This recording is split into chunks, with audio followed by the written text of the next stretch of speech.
Friends, welcome back to our channel. 6ാം ക്ലാസ്സിൻ്റെ social സയൻസിൻ്റെ കുറച്ച് ഇമ്പോർട്ടൻ്റ് ആയിട്ടുള്ള ക്രിസ്മസ് എക്സാമിൻ്റെ ക്വസ്റ്റ്യൻസ് ആണ് നമ്മൾ നോക്കുന്നത്.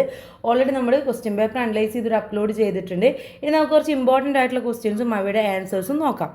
ഒന്നാമത്തെ question: The social system in medieval Europe, formed on the basis of land ownership, is called feudalism.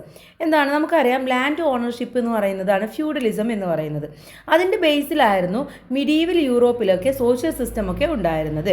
അതുമായി ബേസ് ചെയ്തൊരു ചോദ്യമാണ് ചോദ്യം: given below are some of specialities of social, economical, political system of medieval European society. Find out and write the system. എന്താണ് താഴെ നമുക്ക് ടേബിളിൽ അന്ന് medieval യൂറോപ്പിലുണ്ടായിരുന്ന സോഷ്യൽ, പൊളിറ്റിക്കൽ, എക്കണോമിക്കൽ സ്പെഷ്യാലിറ്റീസിനെ ബേസ് ചെയ്തുകൊണ്ടുള്ള കുറച്ച് ക്ലാസിഫിക്കേഷനാണ് താഴെ തന്നിട്ടുള്ളത്. അതൊന്ന് കംപ്ലീറ്റ് ചെയ്യാനാണ്, ആ സിസ്റ്റം ഒന്ന് കംപ്ലീറ്റ് ചെയ്യാനാണ്. Find out and write the system. ഏതൊക്കെയാണ് സിസ്റ്റം എന്നൊന്ന് എഴുതാനാണ് പറഞ്ഞിട്ടുള്ളത്. First one: the highest in social, economical, political status, the sole authority, owner of the entire land. എന്താണ് ഒരു എൻറ്റയർ ലാൻഡിൻ്റെ ഓണറും അതുപോലെ തന്നെ ഒരു സോൾ അതോറിറ്റിയുമായിരുന്നു. അതുപോലെ സോഷ്യൽ, എക്കണോമിക്കൽ, പൊളിറ്റിക്കൽ ഹയസ്റ്റ് ആയിട്ട് നിന്നിരുന്ന ഒരാളാണ്. ആരാണത്? അതാണ് കിങ് എന്ന് പറയുന്നത്. Second one: works in fields and houses. ഫീൽഡിലും ഹൗസിലൊക്കെ വർക്ക് ചെയ്യുന്നവർ ആരാണ്? ഫാമർ ആണ്. Third one: offers military services. Military services ഒക്കെ ഓഫർ ചെയ്യുന്നത് ആരാണ്? ലോർഡ്സ് ആണ്. Fourth one: offers service to the lords. അത് ആരായിരുന്നു? ലെസർ ലോർഡാണ്. ഇതിലെ ബി ചോദ്യം: what were included in the manor held by the lords. ലോർഡ്സിൻ്റെ മാനർ എന്ന് പറയുന്നത് എന്താണ്? The vast area of land held by the lords were known as manor. Apart from the fields, catch manor consists of meadows, manor house, mills, huts of farmers and a piece of workshop. എന്തൊക്കെയാണ് ഇതെന്ന് പറയുന്നത്? നമ്മുടെ ഒരു ലാൻഡാണ് ഇതിലുള്ളത്. ആ ലാൻഡിനെ പറയുന്ന, ഒരു vast ഏരിയയിലുള്ള ഒരു ലാൻഡിനെ പറയുന്ന പേരാണ് മാനർ. ഇത് ലോഡ് കൊടുക്കുന്നതാണ് ഇതിലുള്ളത്. ഫീൽഡ്സ് ഉണ്ടായിരിക്കും, അതുപോലെ തന്നെ മെഡോസ് ഉണ്ടായിരിക്കും, മാനർ ഹൗസ് ഉണ്ടായിരിക്കും, മിൽസ്, ഹട്ട്സ് ഓഫ് ഫാമേഴ്സ്, അതുപോലെ തന്നെ പ്ലേസ് ഓഫ് വർക്ക്ഷിപ്പ്. ഇതെല്ലാം കൂടെ ഇൻക്ലൂഡ് ആയിട്ടുള്ള ഒരു പ്ലേസ്, ഒരു ഏരിയയാണ് നമ്മൾ മാനർ എന്ന് പറയുന്നത്. അടുത്തൊരു ക്വസ്റ്റ്യൻ എന്താണ്? ഇത് നമ്മുടെ the contemporary styles of temple architecture in India has developed through different stages. എന്താണ് ഇന്ന് കാണുന്ന ഈ കണ്ടംപററി സ്റ്റൈലിലുള്ള ടെമ്പിൾസും ആർക്കിടെക്ചറും കാര്യങ്ങളൊക്കെ ഒരുപാട് സ്റ്റേജസിലൂടെയാണ് ഡെവലപ്പ് ചെയ്തിട്ടുള്ളത്. ചോദ്യം: observe the picture and prepare a note on the changes in the medieval India's temple architecture style. Medieval ഇന്ത്യയുടെ ആ ഒരു ആർക്കിടെക്ചർ സ്റ്റൈലിൽ വന്നിട്ടുള്ള ചേഞ്ചസുകളൊക്കെ ഇൻക്ലൂഡ് ചെയ്തുകൊണ്ട് ഒരു നോട്ട് എഴുതാനാണ് പറഞ്ഞിട്ടുള്ളത്. എന്തൊക്കെ കാര്യങ്ങൾ നമുക്ക് എഴുതാം? Each temple hair is carved out of A single rock. എന്താണ്? ഒരു സിംഗിൾ റോക്കിൽ നിന്ന് കാർവ് ചെയ്തിട്ട് എടുത്തിട്ടുള്ള ടെമ്പിൾ സ്റ്റൈലാണ് ഉണ്ടായിരുന്നത്. Such rock cut temples were build in several parts of India. ഇന്ത്യയുടെ ഓരോരോ ഭാഗങ്ങളിലും ഇത്തരത്തിലുള്ള ടെമ്പിൾസും കാര്യങ്ങളൊക്കെ നമുക്ക് കാണാൻ വേണ്ടി സാധിക്കും. The cave temples at Ellora in Maharashtra were build in this style. ഇതേ സ്റ്റൈലിൽ ഒരു റോക്ക്, ഒരു സിംഗിൾ റോക്കിൽ നിന്ന് ഉണ്ടാക്കിയെടുത്തിട്ടുള്ളതിന് ഒരു എക്സാമ്പിളാണ് മഹാരാഷ്ട്രയിലെ എല്ലോറ ടെമ്പിൾ എന്ന് പറയുന്നത്. They were built during the period between 6th and the 12th century. In that period that followed, a new style of temple architecture came into being. ഇത് വന്നിട്ടുള്ളത് പ്രധാനമായിട്ടും 6 മുതൽ 12 വരെയുള്ള ആ ഒരു ഇൻ ബിറ്റ്വീനുള്ള സെഞ്ചുറിയിലായിരുന്നു ഇത്തരത്തിലുള്ള ന്യൂ സ്റ്റൈൽ ടെമ്പിൾസും ആർക്കിടെക്ചറൊക്കെ വന്നിട്ടുള്ളത്. In this style tall temples were constructed using chiselled rock. അതുപോലെ ഇത്തരത്തിലുള്ള ടെമ്പിൾസ് ഈ ഒരു സ്റ്റൈലിൽ വന്നിട്ടുള്ളതാണ്.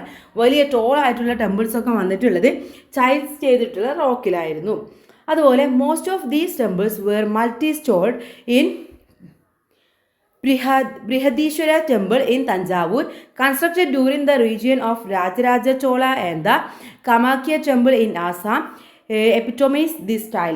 ഇതേ സ്റ്റൈലിലുള്ള 2-3 ടെമ്പിൾസാണ് ഈ രാജരാജ ചോളയുടെ ടെമ്പിളും അതുപോലെ തന്നെ കമാക്യ ടെമ്പിളും ഒക്കെ. ഇനി ഇതിലെ തന്നെ ബി ചോദ്യമായിരുന്നു: in which constructed style a little Humayun tomb built a Delhi. ഡൽഹിയിലെ ഹുമയൂൺ ടോംബ് ഉണ്ടാക്കിയിട്ടുള്ളത് ഏത് സ്റ്റൈലിലാണ്? ഏതാണ്? ഇൻഡോ ഇസ്ലാമിക് സ്റ്റൈലിൽ ഉള്ളതാണ്. ഓക്കെ, ഇനി അടുത്ത മറ്റൊരു ക്വസ്റ്റ്യൻ ഉണ്ടായിരുന്നു. Who started the construction of Qutub Minar? ആരാണ് കുത്തബ് മിനാർ ഉണ്ടാക്കിയത്? കുത്തുബുദ്ദീൻ ഐബക്ക് ആണ്. ഓക്കെ, കുത്തുബുദ്ദീൻ ഐബക്ക്. നെക്സ്റ്റ് അടുത്തൊരു ആക്ടിവിറ്റി ആണ് read the hints and write the answers. താഴെ തന്നിട്ടുള്ള ഹിൻസ് വായിച്ചിട്ട് ആൻസേഴ്സ് എഴുതാനാണ്.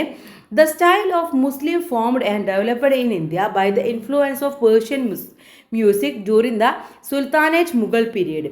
സുൽത്താനേറ്റ് മുഗൾ പീരീഡിലുള്ള ആ ഒരു പേർഷ്യൻ മ്യൂസിക് ഇൻഫ്ലുവൻസ് ചെയ്തുകൊണ്ട് ഡെവലപ്പ് ചെയ്തിട്ടുള്ള മ്യൂസിക് ഫോം ഏതാണ്? ഹിന്ദുസ്ഥാനി മ്യൂസിക് ആണ്. Second one, the Bhakti movement strengthened a vernacular languages. Name any two such languages. എന്താണ് ഭക്തി മൂവ്മെൻറ്റിൻ്റെ ആഫ്റ്റർ എഫക്റ്റ് ആയിട്ടായിരുന്നു ഒരുപാട് വെർനാക്കുലറുകൾ പ്രാദേശികമായിട്ടുള്ള ലാംഗ്വേജുകളൊക്കെ ഡെവലപ്പ് ചെയ്തിട്ടുള്ളത്. അപ്പോൾ അങ്ങനെ വന്നിട്ടുള്ള ഏതെങ്കിലും 2 വെർനാക്കുലർ ലാംഗ്വേജിന് എക്സാമ്പിൾ എഴുതാനാണ്. ഒന്ന് മലയാളം, മറ്റൊന്ന് തെലുങ്ക്. ഇനി ബി ചോദ്യം, what were the themes adopted for art forms during the medieval period? Medieval പീരീഡിൽ ഉണ്ടായിട്ടുള്ള ആർട്ട് വർക്ക്സ് ഏതൊക്കെ ആണ് അഡോപ്റ്റ് ചെയ്തിട്ടുള്ളത്? ഒന്ന് രാമായണ, മറ്റൊന്ന് ബൈബിൾ, മറ്റൊന്ന് റോയൽ ലൈഫ് ആൻഡ് നേച്ചർ. ഇതൊക്കെയായിരുന്നു പ്രധാനമായിട്ടും ഉണ്ടായിരുന്നത്. ചോദ്യം, find out the factors of production using the given hints. താഴെ തന്നിട്ടുള്ള ഹിൻസ് നോക്കിയിട്ട് ഫാക്ടേഴ്സ് ഓഫ് പ്രൊഡക്ഷൻ്റെ ഓരോന്നും എന്താണെന്ന് എഴുതാനാണ് പറഞ്ഞിട്ടുള്ളത്. A, natural resources including soil, water, forest, air. ഇതൊക്കെ ഇൻക്ലൂഡ് ചെയ്യുന്നതിന് എന്താണ് നമ്മൾ പറയുന്നത്? ലാൻഡ് എന്നാണ് പറയുന്നത്. Using physical, mental and intellectual skills. അതിന് നമ്മൾ പറയുന്നത് ലേബർ എന്നുള്ളതാണ്. C, manmade things that are used for production and are tangible and visible. എന്താണ് ടാഞ്ചിബിളും വിസിബിളുമായിട്ടുള്ള പ്രൊഡക്ഷന് വേണ്ടിയിട്ട് ഉപയോഗിക്കുന്ന മാൻമെയ്ഡ് തിങ്സിനെ പറയുന്നതാണ് ക്യാപിറ്റൽ എന്ന് പറയുന്നത്. ഇനി coordination of various factors of production. പ്രൊഡക്ഷൻ്റെ കോർഡിനേഷനെ പറയുന്നതാണ് നമ്മൾ ഓർഗനൈസേഷൻ എന്നുള്ളത്. ബി ചോദ്യം, what is the result of the production process? Production പ്രോസസ്സിൻ്റെ റിസൾട്ട് എന്ന് പറയുന്നത് എന്താണ്? Production is the process of creating goods and services to satisfy human wants. Products is the result of the production process. Production എന്ന് പറയുന്നത് ഗുഡ്സിൻ്റെയും സർവീസിനും മനുഷ്യൻ satisfy ആകുന്ന രീതിയിൽ create ചെയ്യുന്നതിനെയാണ് നമ്മൾ പറയുന്നത്. അതിൻ്റെ ഈ പ്രോസസ്സിൻ്റെ റിസൾട്ടാണ് പ്രൊഡക്റ്റ് എന്ന് പറയുന്നത്. ഇനി കുറച്ച് മലയാളം മീഡിയം നോക്കാം. നിരവധി നിരീക്ഷണ പരീക്ഷണങ്ങളിലൂടെയാണ് ഭൂമിയുടെ ആകൃതിയെക്കുറിച്ച് ഇന്നത്തെ നിഗമനത്തിൽ എത്തിയിട്ടുള്ളത്. എ ചോദ്യം, ഭൂമിയുടെ ആകൃതിയെക്കുറിച്ച് സംശയമില്ലാത്ത വിധം വളരെ ശാസ്ത്രീയമായ തെളിവുകൾ നമുക്കും മുന്നിലുണ്ട്. ധ്രുവങ്ങൾ അല്പം പരന്നതും മധ്യഭാഗം ചെറുതായി വീർത്തതുമായ ഗോളാകൃതിയാണ് ഭൂമിക്ക്. ഈ ഗോളാകൃതിയുടെ പേരെന്താണ്? എന്താണ് അതിന് പറയുന്നത്? ജിയോയിഡ് എന്നാണ് പറയുന്നത്. ഓക്കെ, ആ ഗോളാകൃതിയുടെ പേരാണ് ജിയോയിഡ്. ബി ചോദ്യം, ഭൂമിയുടെ ആകൃതിയെക്കുറിച്ചുണ്ടായിരുന്ന ചില ധാരണകളാണ് താഴെ കൊടുക്കുന്നത്. അത്തരം ധാരണകൾ നിലനിന്ന കാലത്തെ അടിസ്ഥാനമാക്കി പഴയതിൽ നിന്നും പുതിയതിലേക്ക് എന്ന രീതിയിൽ ക്രമീകരിക്കുക. ഓക്കെ, അപ്പോൾ നമുക്ക് ആദ്യം ക്രമീകരിച്ചത് പറഞ്ഞുതരാം. ഒന്നാമതായിട്ട് വരുന്നത് ഭൂമി ജലത്തിൽ പൊങ്ങിക്കിടക്കുന്ന ഗോളമാണെന്ന് തെയിൽസ് വിശ്വസിച്ചിരുന്നു. അതിനുശേഷം വരുന്നത് ഭൂമിക്ക് ഗോളാകൃതിയാണെന്ന് പൈതഗോറസും അരിസ്റ്റോട്ടിലും സ്ഥാപിച്ചു. 3 എന്ന് പറയുന്നത് ആര്യഭടൻ ഭൂമിക്ക് ഗോളാകൃതിയാണെന്നും അച്ചുതണ്ടിൽ കറങ്ങുന്നുവെന്നും വിശ്വസിച്ചു. അതിനുശേഷം വരുന്നത് മഗല്ലൻ ലോകം ചുറ്റി സഞ്ചരിച്ച് ഭൂമി ഉരുണ്ടതാണെന്ന് തെളിയിച്ചു. ഇങ്ങനെയാണ് 4 സ്റ്റേജസ് ആയിട്ട് ഇത് എഴുതേണ്ടത്.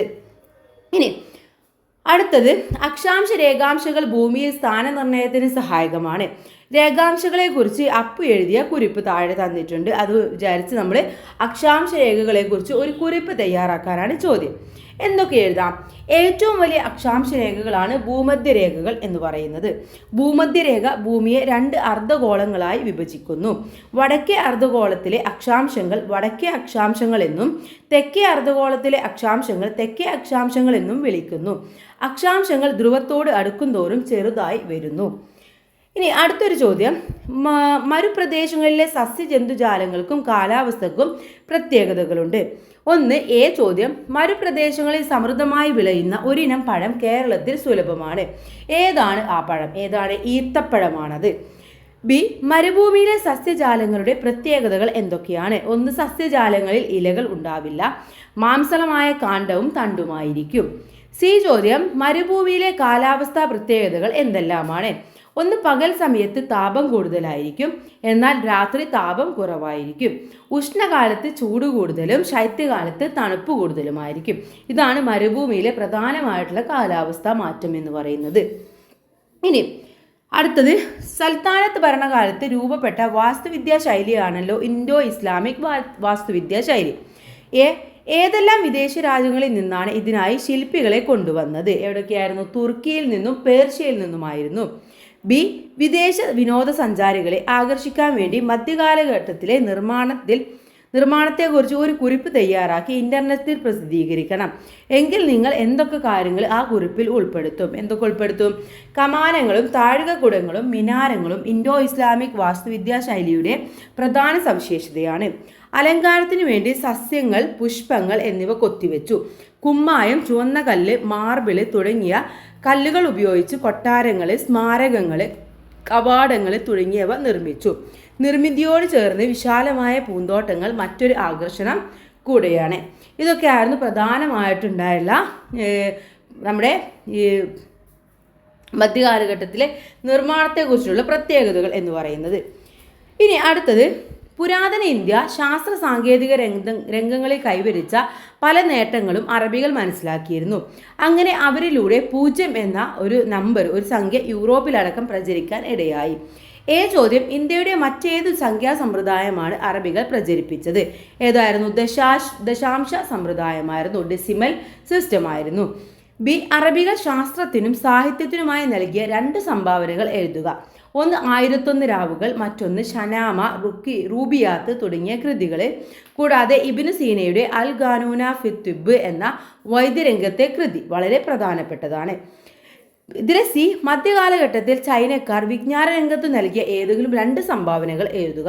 ഒന്ന് അച്ചടി യന്ത്രം, മറ്റൊന്ന് വെടിമരുന്ന് വടക്കു നോക്കി യന്ത്രം. ഇതൊക്കെ ഇത്തരത്തിലുള്ള വിജ്ഞാപനം, ചൈനക്കാർ കൊണ്ടുവന്ന വിജ്ഞാപനത്തിന് ഉദാഹരണമാണ്. അപ്പോൾ ഇപ്പോൾ നമ്മൾ നോക്കിയിട്ടുള്ളത് കുറച്ച് ഇമ്പോർട്ടൻ്റ് ആയിട്ടുള്ള ക്വസ്റ്റ്യൻസ് ആണ്. അപ്പോൾ കൂട്ടുകാർ ക്വസ്റ്റ്യൻ പേപ്പർ അനലൈസ് ചെയ്തതും കൂടെ പോയി കാണാം. നന്നായിട്ട് തന്നെ എക്സാം എഴുതാം, നല്ല മാർക്കൊക്കെ സ്കോർ ചെയ്യാൻ കഴിയട്ടെ. Thanks for watching.